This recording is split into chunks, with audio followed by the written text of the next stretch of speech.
Bismillahirrahmanirrahim. Assalamualaikum warahmatullahi wabarakatuh.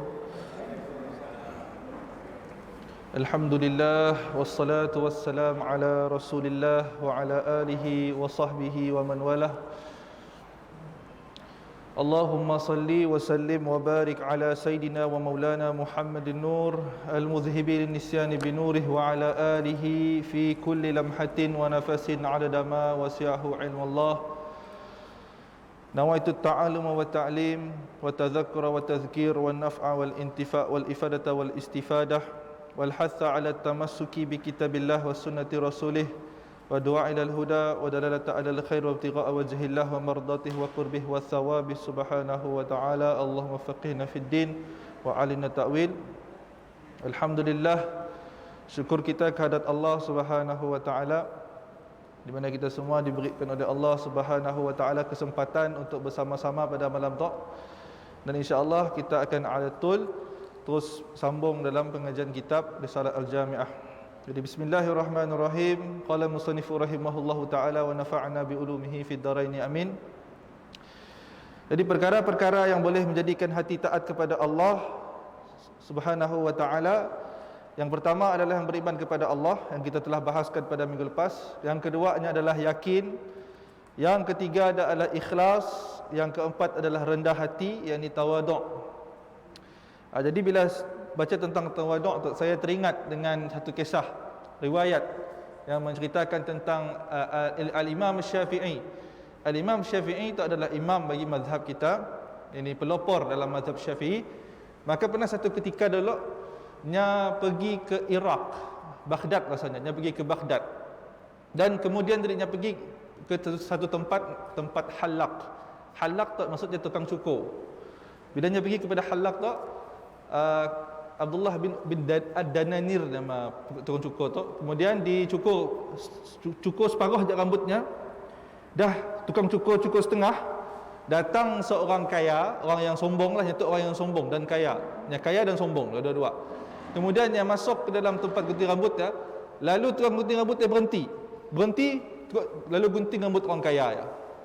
Maka dalam perbuatan tu ada satu hikmahnya tadi. Kerana apa? Ada satu double standard, orang kan, double standard. Maka apalah Imam Syafi'i tadi? Imam Syafi'i tak terkenal dengan banyak duitnya. Imam Syafi'i tak kaya, dia ada banyak duit.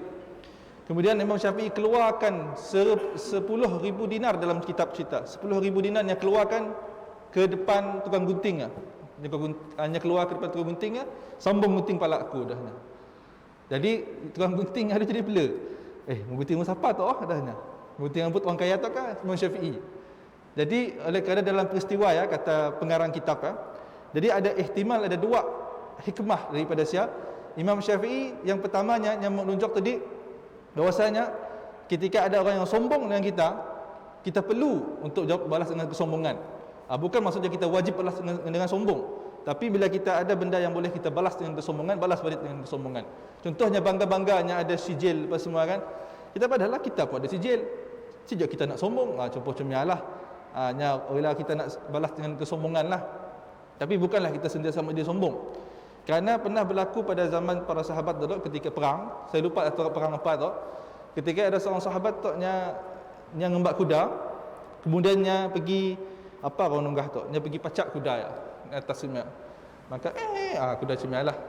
Jadi sahabat marah. Jangan kau bolah macam ni, tu adalah takabur dahnya. Tapi Nabi marah. Nabi padah perkara tu adalah satu dibenarkan ketika perang. Kerana apa? Kerana untuk memberikan rasa gerun kepada musuh. Sama juga dengan kisah Imam Syafi'i tadi. Imam Syafi'i tadi apa yang tujuannya mengeluarkan duit tadi? Menunjukkan tadi perlunya kesamarataan di antara manusia lah. Semestinya kaya, lalunya boleh pula macam ni lah. Lalunya dapat special treatment. Imam Syafi'i, tapi Imam Syafi'i pun dia memang orang yang sangat beradab sebenarnya. Tapi bila dia jumpa orang sombong, dia balas dengan kesombongan. Bila kita nanggap Imam Syafi'i depan Imam Malik, dia nak kuit buku pun takut Imam Malik dengar, dia pun adab kan. Nak tok pun takut, dia senyap belik. Mun kita depan cikgu, saya dulu dah, saya dah hormat dengan cikgu.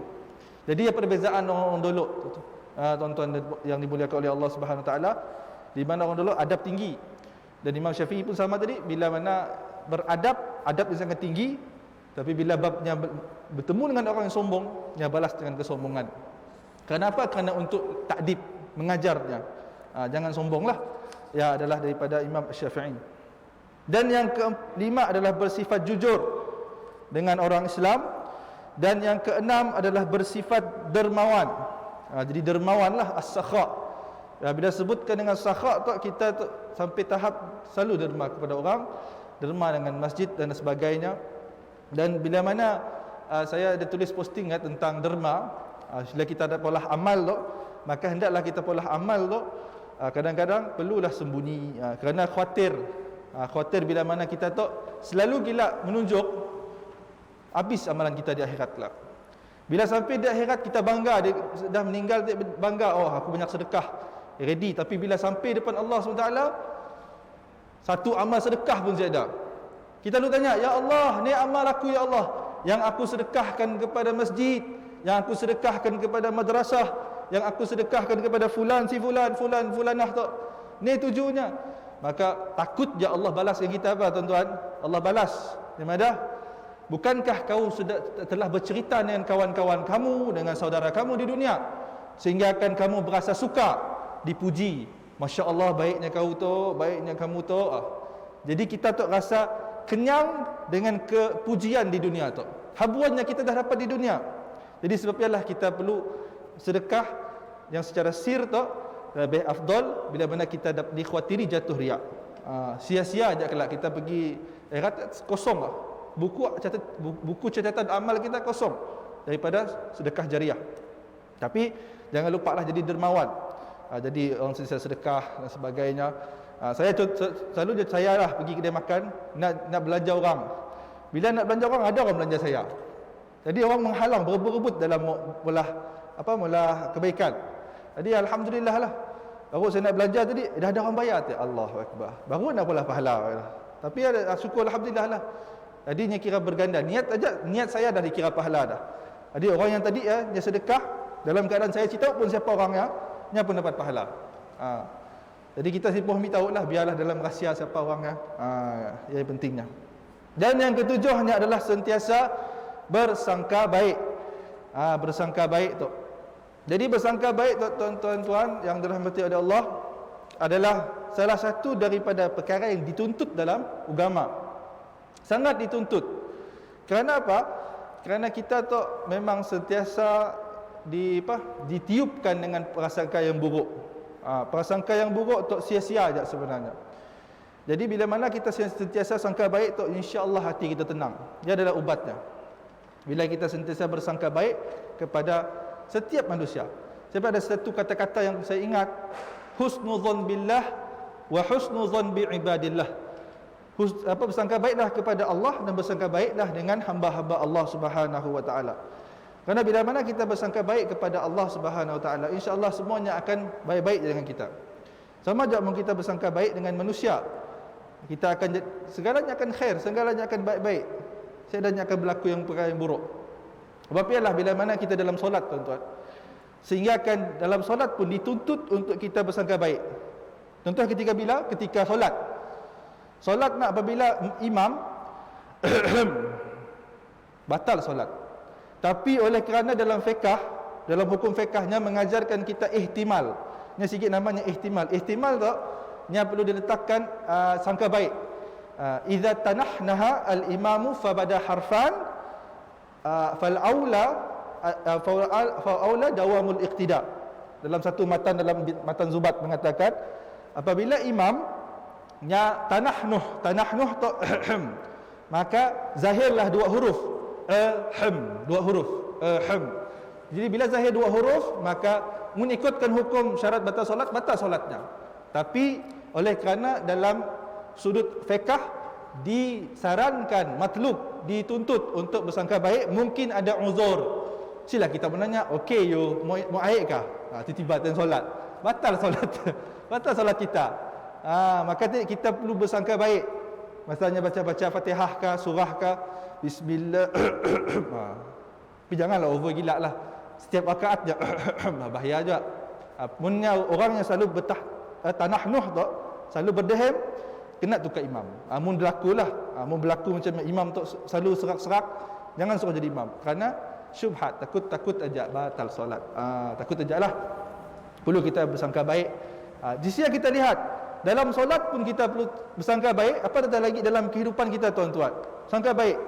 Sebab bila kita lihat dekat sosial media kini tu, kita tahulah kadang-kadang bayar-bayar macam bapa-bapa tu dah mula selalu tengok YouTube, selalu tengok Facebook.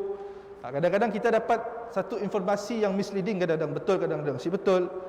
Sampai kita dalam Facebook tu banyak yang mengarahkan kita kepada suuzon kepada seseorang. Bahayanya media sosial tu tuan-tuan. Saya sendiri pun kadang-kadang terjerat dalam sangka buruk tu. Sampailah kadang-kadang bila ada berlaku sesuatu isu ke apa-apa dekat Facebook ke dekat sini-sini ke, maka saya lebih ambil baca dan lalu je, macam simak beritahu langsung. Kita polah bodoh je.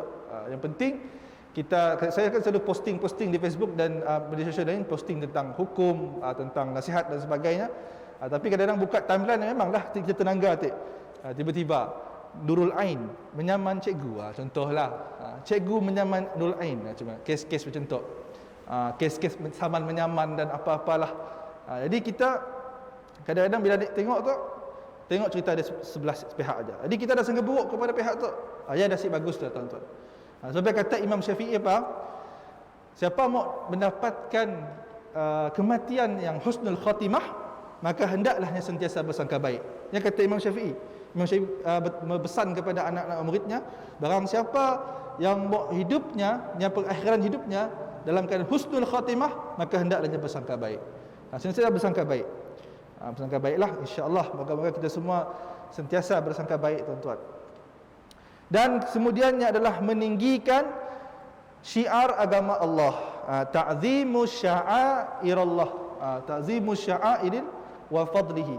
Ini kita bila dimaksudkan dengan meninggikan syiar agama Allah adalah bila mana kita perlu untuk mentakzimkan Al-Quran, mengagungkan rasul-rasul, mengagungkan para ulama. Salah satu teguranlah, memang benar ada ustaz-ustaz marah bila mana kita lihat di media sosial bila artis meninggal seminggu si habis. Minta maaf cakaplah, bukan kami nak condemn orang, tapi nana benar. Bila artis meninggal seminggu si habis cerita. Tapi bila ulama meninggal, orang si ambil kisah tuan-tuan. Sedih. Padahal meninggal ulama adalah salah satu daripada alamat tanda kiamat. Tanda diambilnya ilmu daripada manusia. Ya, patut kita sedih sebenarnya ulama meninggal.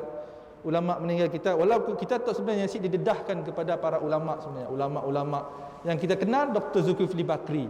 Ya, ajaklah kita kenal sebabnya famous. Tapi banyak ulama sebenarnya, ulama-ulama pondok, ulama-ulama Azhar, ulama-ulama Hadramaut, ulama dekat Shimal Yaman, ulama Saudi ke, ulama Tunis, banyak ulama-ulama. Sehingga kan waktu saya belajar tuan-tuan di Yaman dulu, ketika saya belajar 3 ulama yang meninggal sekaligus dalam 1 bulan. Memang terasa kesedihan lah. Saya mula-mula sedih, tapi bila nangga ramai orang sedih, turut menangis rasa pemergian. Yang pertama saya ingat lupa lah. Yang pertamanya adalah Habib Salim Asyatiri, mudir bagi ribat tarim. Kemudian Habib Abdullah bin Shihab, dan kemudian Habib tu lupa namanya. Tapi ketiga-tiga tu meninggal pada jarak yang sangat dekat. Habib Salim tu yang meninggal di Jeddah, dan yang dimakamkan di Mekah atau Madinah sesalahnya, dan dihadiri oleh ribuan orang datang. Kerana ulama sultanul ulama, digelar ulama yang sangat hebat dalam bidang fiqh terutamanya.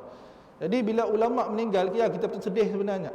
Tapi bila artis tu, kita siklah nak nyalah, tapi sepatutnya kita takdimul aham alal muhim lah. Kita mengutamakan perkara yang penting dulu sebenarnya, tapi oleh kerana masyarakat tu lebih mengagungkan artis. Lama bila saya dengan kawan-kawan pola live tentang sharing tentang awal Muharram, 10 view je tuan-tuan. Live lah 10 view je. Tapi bila nangga benda-benda yang media sosial, benda yang aktiviti kedak artis pola live ke berbelas ribu, sanggup si tidur tuan-tuan. Allah. Jadi nyapun minat itu dah beza tuan-tuan. Minat yang beza. Tapi insya-Allah lah kita doakan saja moga-moga dapat hidayat dan datang minatlah untuk belajar agama. Kita belajar agama insya-Allah dalam online, PDPR kata orang pada PDPR. Jadi ya perlunya kita mengagungkan para ulama, dan kita mengagungkan lagi, membesarkan kepada dalam orang Nenggah tu apa? Allahumma salli amar ma'ruf nahi munkar, yang keduanya. Yang ini kita menegakkan kebenaran dan mencegahkan kemungkaran lah, yang pentingnya. Dan kita menyebarkan agama tu maksudnya dalam ta'zim sya'airullah. Jadi kita mengagungkan, meninggikan syiar agama Allah Subhanahu wa taala. Dalam kitab tafsir tu ada madah wa taraku akhsi syai'in min malihi yazidu ala aktsaril jizyah min ta'zimi sya'airillah fi haqqil Islam. Jadi dalam kitab tu ada syarahkan dalam kitab risalah tu, untuk syarah kepada kitab risalah yang menyatakan untuk bahagian agama tu, apabila orang yang sedang menyebarkan agama tu, makanya hendaklah mengambil satu wang pun daripada agama. Jangannya berminta-minta. Oleh kerana apa? Oleh kerana cukup baginya pahala di akhirat kelak. So tawakal tinggi, masya-Allah. Sebab di Hadramaut lah orang ngajar Quran, sebenarnya haram minta duit, haram. Si boleh. Sila sampai tahap haram yang teruk lah. Yang sampai tahap jadi ikut adat lah. Kami sebenarnya pada haram terus, tapi nya tahap nang dilarang lah. Al-man'u, memang dilarang untuk ambil upah Quran. Kerana sini tidak ajar ikhlas. Tapi kalau diberi, maka saya akan terima lah. Saya akan terima. Tapi bila saya mau cas, saya akan cas. Kerana apa? Kerana pada zaman dulu dan negara-negara macam tu, setidaknya memang ada orang sponsor. Contohnya segala segi tempat tu ada Baitumal yang akan sentiasa menyalurkan bantuan kepada para ustaz-ustaz, yang imam, bilal, yang akan beri duit. Sampailah diberikan bantuan kepada saya. Zaman kita dah berubah lah. Dah berubah, kita perlu bantu kerana semua kita hidup dengan duit lah. Imam perlu ada diberi allowance, bilal apa semua, para ustaz-ustaz semua di sini-sini akan diberilah. Ya, satu kenikmatan juga.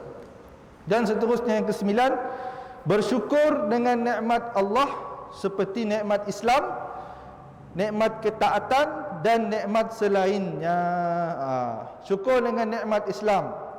Kenapa kita perlu syukur, tuan-tuan? Kerana nikmat yang paling besar adalah nikmat kita tu dilahirkan dalam Islam lah. Ada orang susah payah, tuan-tuan, mau dapatkan Islam tu. Ada orang tadi paksa, contoh macam sahabat saya lah, walaupun dia perempuan, tapi saya dulu pernah bimbingnya kejap, tapi disuruh kahwin, kami simuk lah. Suruh ajar aja. Tapi kalau diberi dengan ustazah perempuan supaya lebih dapat ajarnya tentang solat dan sebagainya. Dia orang Mukah, tuan-tuan. Dia orang Mukah. Dia Melano, Cina.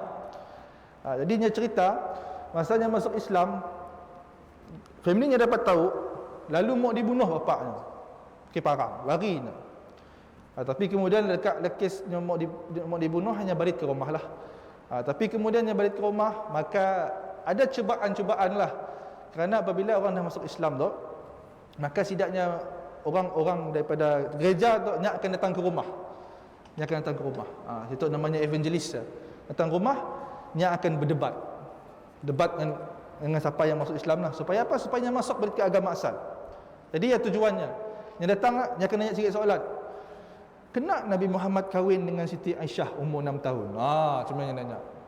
Tok, kawan saya orang Kidurong yang maklaf juga kena soalan tu. Kena orang Islam sembah batu hitam? Kaabah lah dah intik. Kaabah. Jadi dia akan nanyakan soalan-soalan macam tu. Kerana apa? Nyamuk datangkan rasa syak, ragu-ragu dalam hati seseorang. Sampailah kita kesian. Tangga saya tahu tadi dapat ujian macam ni, baru masuk Islam dah diisikan syak-syak. Tapi nasib baiklah sahabat-sahabat saya tu diberikan oleh Allah Subhanahu taala keteguhan iman. Saya jawab guna logik akal lah tamnya. Dan lepas berlaku peristiwa saya jumpa saya dan tanyalah macam ni nak jawab tok, Jadi kita bimbinglah jawapan-jawapannya. Kerana jawapan kepada orang yang yakin dengan Al-Quran dan hadis, maka kita beri jawapan daripada akli, jawapan akal lah, logik akal.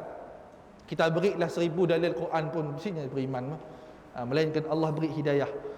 Maka macam kita tu yang lahir-lahir dah Islam, siklah kita bersungguh-sungguh dengan keimanan. Sebablah iman orang yang masuk Islam tu berbeza dengan orang yang lahir Islam. Orang yang masuk Islam tu, contohnya yang saya kagum tengok Ustaz Adam Lawrence, bagus, daripada mualaf, daripada padri tuan-tuan. Nya dulu seorang padri. Nya belajar padri, apa padahnya? Waktu aku jadi padri dulu, daripada kami orang belajar bahasa Arab padahnya. Kami orang belajar bahasa Arab sebab apa? Sebab kami orang dilatih untuk cari kesalahan dalam Quran, untuk cari kesalahan orang Islam. Tapi tup-tup tengah cari-cari kesalahan tu, nya jumpa apa? Nya jumpa satu benda yang saya dah dalam agama Kristian tu dahnya adalah adab. Adab dalam masjid, adab tu kagumnya nangga. Tapi nya nanya, kenapa orang Islam masuk masjid si pakai kasut tu? Sebab tu rumah Allah, kata orang masjid tu rumah Allah. Jadi nya kagum dengan benda ya aja. Kemudian nya kaji Islam dan akhirnya nya masuk Islam. Kemudian nya melanjutkan pelajarannya pergi sini, pergi ke pondok di Terengganu, Kelantan salah, Pasir Tumbuh kah? Wallahu alam lah, kami ingat lupa sini nya belajar. Kemudian dia pergi ke UIA kah, belajar universiti, dan akhirnya ada sijil. Jadi masuk pondok. Umur dah berapa? 20 lebih umur itu. Masuk ke pondok belajar. Dan alhamdulillah lah nya dah habis selesai, dan dengan itu nya sedang aktif lah berdakwah kepada orang-orang Iban. Dan aktif sampai nya mengarangkan satu Al-Quran yang terjemahan bahasa Iban. Yang pun usahanya. Macam kita tengok ni tu, kadok pun ada, ajak wallah Islam nak. Kenal tuan-tuan mesti kenal kadok bah. Saya pun mak edik dengan kadok. Hari-hari tengok dengan kadok tak. Tapi usaha kadok pun bagus juga lah, dapat mengislamkan orang. Tapi salah satu cara tadi yang nya pula nya promote kadok pula. Nya promote orang masuk Islam dekat media sosial lah. Memang boleh mengundangkan sensitivity lah. Boleh bahayalah. Jadi sebenarnya memang betul kata Ustaz Adam Lawrence, bila kita nak buat orang masuk Islam, jangan dipublish. Jangan dipublish dulu. Kerana risau ada ahli keluarganya si berkenan ke apa ke, maka ada timbul isu pula. Maka jangan dulu lah. Ya kita perlu tahu. Maka ialah kita perlu rasa syukur dengan nikmat Islam yang telah diberikan oleh Allah Subhanahu wa taala. Dan nikmat apa juga? Yang nikmat ketaatan kepada Allah. Allah masih beri kita iman, masih berikan kepada kita taufik. Taufik tu sebenarnya bimbingan lah, sebenarnya taufik tu. Sebab apabila kita sebutkan tentang syukur yang pertama tu, cara kita nak bersyukur yang pertama adalah dengan al-lisan. Lisan untuk kita ucap apa? Alhamdulillah. Apa-apa aja alhamdulillah. Alhamdulillah, kita ucap apa-apa nikmat rezeki kita sebut alhamdulillah. Yang keduanya adalah asyukur bi jawarih. Yang keduanya kita syukur dengan anggota badan. Kata para ulama, maksud kita bersyukur dengan anggota badan untuk macam ni tuan-tuan. Kita ada diberikan tangan, kita manfaatkan tangan kita tu untuk perkara-perkara yang baik. Kita diberi kaki, ada orang sini saya ada diberi kaki bah.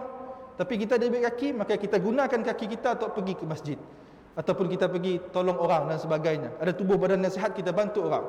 Ya adalah yang keduanya. Yang ketiga, sabatul fil janan. Yang ini penetapan syukur ya di dalam hati. Bila kita menetapkan syukur dalam hati itu apa? Kita merasakan segala nikmat, sekecil-kecil nikmat yang kita perolehi di dunia itu adalah daripada Allah Subhanahu wa taala. Ya, cara-cara kita bersyukur tuan-tuan. Cara kita bersyukur.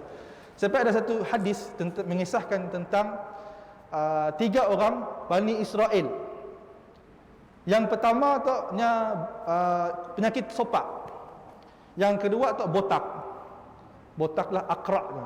Yang ketiga tu adalah yang buta, a'ma. Ada 3 jenis yang diagak oleh malaikat. Hadis tu menyatakan apa tentang diujilah ujian kepada Bani Israel. Kemudian malaikat yang menyerupai manusia datang jumpa manusia yang pertama tu, Bani Israel yang pertama, ni ada penyakit kulit. Dia nanya, apakah yang paling kau suka di dunia tu? Dia madah, aku mau launun hasan, aku mau jildun hasan, aku mau kulit yang cantik, aku mau warna kulit yang cantik. Dia madah lagi. Kemudian yang mana mau rupa yang elok lah. Okey. Kemudian disapu malaikat mukanya, lu handsome. Allah, sedang yang handsome. Saya perlu pergi fashion. Allah, sapu muka handsome. Okey. Nanya, daripada harta dunia tu apa yang kau suka? Yang ada ibil, unta padahal. Maka diberikan an-nagatul usyara. An-nagatul usyara itu adalah unta betina yang sedang hamil. Okey. Saya settle. Perginya yang kedua lagi, pergi kepada orang yang botak tu. Pergi ke orang botak tu, apakah benda yang kau paling suka di dunia tu? Makanya pada aku mau rambut yang kacak dahnya. Mau rambut yang kacak. Yunam heke. Nyampu mau rambut yang kacak, hitam, rambut kulit yang cantik semua. Maka diberi oleh malaikat. Sapunya buka diberi. Okey. Antara harta dunia tu apa yang kau mau? Yang mana aku mau bakar. Bakar tu adalah lembu lah, sapi. Maka diberikan bakarah, sapi yang sedang hamil, sama aja dari yang hamil dia. Kemudian datang yang ketiga, yang a'ma, yang buta. Okey, wahai fulan, apa yang kau paling suka di dunia tu? Wahai ya fulan, aku mau Allah tak kembalikan kepada aku penglihatan aku je. Ya je aku mau dah. Maka disapu matanya, kembalinya pun penglihatan. Jadi tanya, apa yang kau mau? Aku mau ghanam. Ghanam tu kambing. Maka diberikan kepadanya asyatun. Kambing betina yang hamil.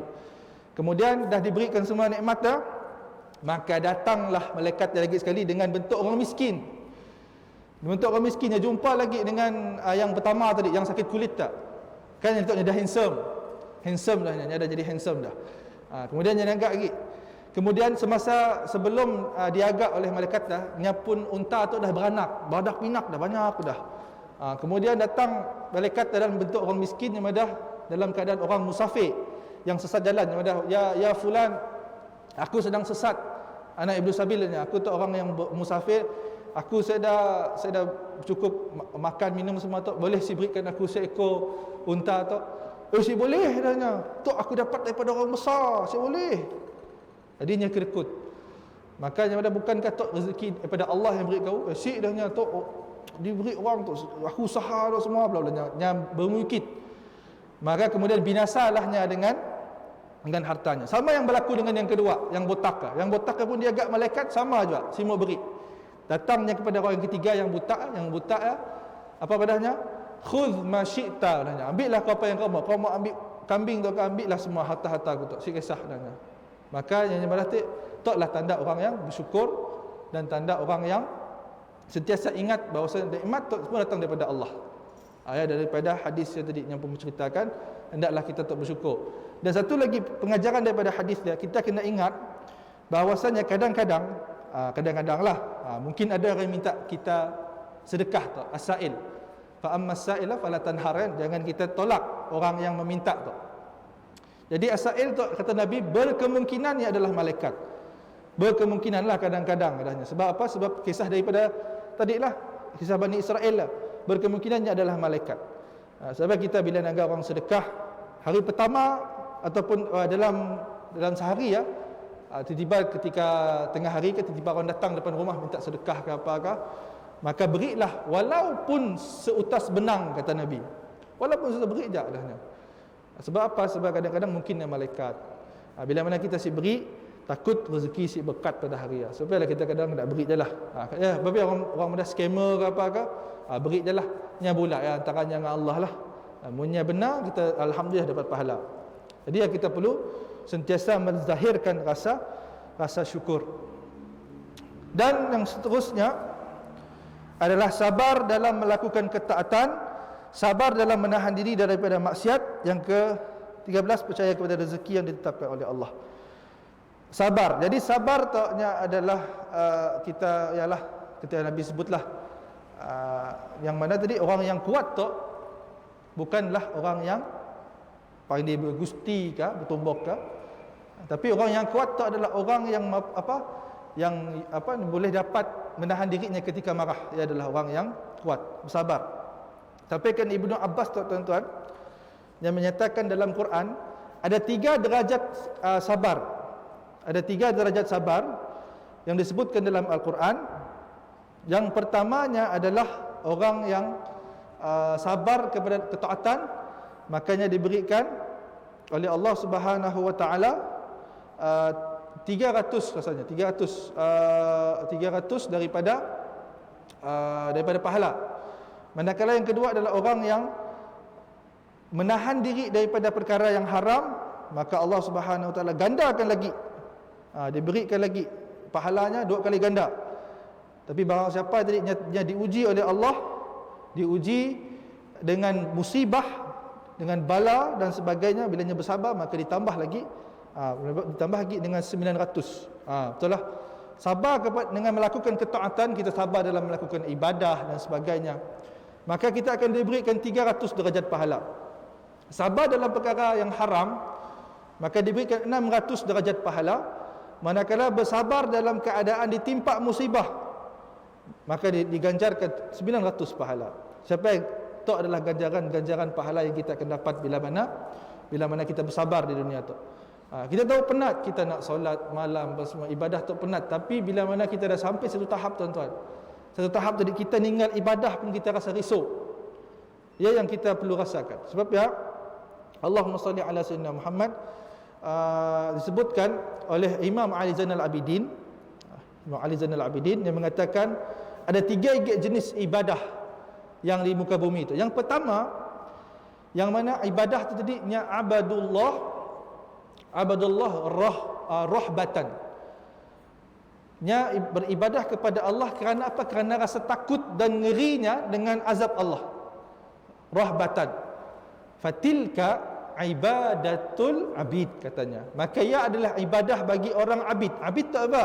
Orang yang kaki ibadah. Orang yang kuat ibadah tu namanya abid. Al-abid. Hanya beribadah sebabnya takut dengan azab Allah. Yang kedua tu namanya qauman abadullah, adanya beribadah kepada Allah gharbatan. Gharbatan untuknya berkeinginan mau masuk surga, nya berkeinginan mau pahala, nya menunaikan solat duha tadi, nya mau rezeki di dunia. Ayatnya pula semua tadi gharbatan, ada keinginan. Maka fatilka ibadatut tujar, katanya. Itu adalah ibadah seorang penjual beli. Tujar tu maksudnya adalah tukang jual. Tujar, tajir, tukang jual. Bila sebutkan peniaga lah, ibadah peniaga. Maksudnya dengan ibadah peniaga tu adalah kita tadi membeli sesuatu, kita mau beli syurga, kita mau dapatkan pahala, kita mau dapat rezeki. Maka yang disebutkan ibadatut tujar. Bolehkah? Boleh, tidak masalah. Kemudian yang ketiga padanya, qauman, ada satu kaum lagi, abadullah, beribadah kepada Allah syukran ataupun syakiran. Dia beribadah kepada Allah dalam keadaan bersyukur. Wa fatilka ibadatul ahrar, katanya. Maka itu adalah ibadah bagi orang-orang yang merdeka. Apa maksud orang-orang yang merdeka tu? Maka disebutkan dalam kitab-kitab tasawuf yang lain, bila disebutkan ibadatul ahrar adalah orang yang jiwanya merdeka. Nya ibadah kepada Allah tu bukan kerana mau syurga. Nya bukan beribadah kepada Allah tu bukanlah dia mau, nya takut kepada Allah, tapi atas rasa cintanya kepada Allah Subhanahu taala. Ia disebutkan dengan ahrar. Ahrar tu, rasa cintanya kepada Allah, cintanya melebihi daripada segala-galanya, maka yang dinamakan ahrar. Ahrar tu adalah orang yang merdeka, orang yang jiwanya bebas. Ya ayuhan nafsul mutmainnah irji'i ila rabbiki radiyatan mardiyah. Wahai jiwa yang mutmainnah. Mutmainnah tu derajat yang paling tinggi ya. Mutmainnah, tenang, jiwa yang tenang, yang rasa cinta pada Allah Subhanahu taala, cinta pada Rasul. Kemudian irji'i, kembalilah kepada Tuhanmu radiyatan mardiyah. Dalam rasa kau redha, Allah pun redha atas kau. Ya, adalah martabat yang sangat tinggilah, tuan-tuan, ibadatul ahrar. Cuba kita nilai diri kita, tuan-tuan, kita dimasuk di golongan yang ni. Kita golongan abid ke, golongan ibadatul tujar ke, ataupun ibadatul ahrar? Wallahu alam. Tanya di sini lah. Muhammadah abid, si jual tujar, si jual, kita pun tahu. Risau. Tapi cuba kita pilih daripada salah satunya. Tapi yang paling afdal tadi adalah ibadatul ahrar lah. Ya selalunya adalah selalunya makam-makam para awliya illah, para wali-wali Allah Subhanahu wa taala. Pentingnya. Yang ke-13 adalah percaya kepada rezeki yang telah ditetapkan oleh Allah Subhanahu wa taala. Jadi bila disebutkan dengan yakin dengan rezeki Allah Subhanahu wa taala, kita perlu yakinlah, yakin bahwasanya Allah dah tetapkan rezeki kita, nya termasuk di dalam qada dan qadar Allah Subhanahu wa taala. Qada dan qadar Allah. Jadi kita perlu yakin dengan qada dan qadar Allah. Jangan kita risau rezeki itu, kerana Allah memang dah tetapkan rezeki. Rezeki sepertinya jodoh, ajal, maut, semua apa semua. Ajal mun ajal diberi panjang, maka alhamdulillah Tapi yang pastikan ajal yang panjang, ajal pulang, nyawa yang diberi oleh Allah tu panjang, maka hendaklah kita manfaatkan dengan bersedekah ke apa ke. Ada satu kitab yang menyatakan pada zaman dulu ada seorang tu caranya menambahkan umurnya tuan-tuan dengan memperbanyakkan sedekah. Sebenarnya sedekah tu salah satu daripada ibadah yang sangat baiklah, kerana memanjangkan umur, yang mampu mengampunkan dosa. Lepas tadi banyaklah pahalanya, berganda-ganda lagi pahala kita diberinya. Maka kami habiskanlah. Yang 14, tidak cinta kepada dunia. Yang ke-15, memusuhi nafsu dan syaitan. Yang ke-16, cinta kepada Allah dan Rasulnya, para sahabat dan ahli keluarga baginda, para tabi'in serta golongan yang soleh. 17, sentiasa redha dan bertawakal kepadanya. Yang ke-18, serta lain-lain perkara yang boleh menyelamatkan hati. Habis. Alhamdulillah. Maka itu semua adalah perkara-perkara yang boleh menjadikan hati kita sentiasa taat kepada Allah Subhanahu wa taala. Taat kepada Allah, taat kepada Rasul, taat kepada ulil amri, adalah yang wajib kita pegang. Basic yang wajib kita peganglah Allah, Rasul, ulil amri, pemerintah, kerajaan lah. Sampailah bila kita lihat orang kecam-kecam SOP tu, saya pun dah bila buka mata lah bila diceritakan oleh seorang ustaz namanya Ustaz Al-Hukaim, namanya Hakim Ismail, namanya Ustaz Hakim Ismail Al-Azhari, yang mana tadi walaupun kita di masjid tu tuan-tuan, pola SOP tu lah, SOP ya lah, tapi alhamdulillah sikit benda kita perlu kagum adalah kurangnya kes di masjid. Ya bagusnya. Banyak kes di sini di kilang. Kerana apa? Kerana masjid tu kita sangat patuh dengan SOP, sangat patuh dengan pemerintah. Ya, yang kita patut pujilah. Puji diri sini kita tegas-tegas walaupun orang marah tuan-tuan. Tuan-tuan siapa dah dulu di luar ya. Wis dah, marah orang luar ya sebenarnya. Malah tutup.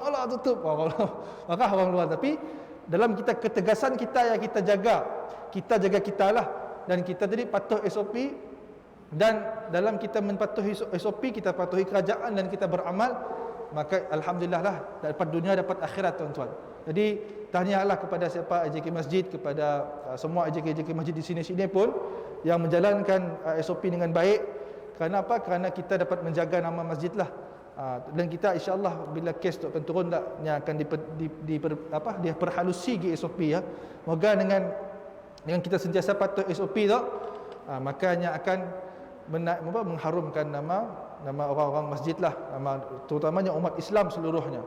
Dan kita semua kelak akan dilindungi oleh Allah daripada penyakit Covid tu, walaupun dah banyak varian keluar.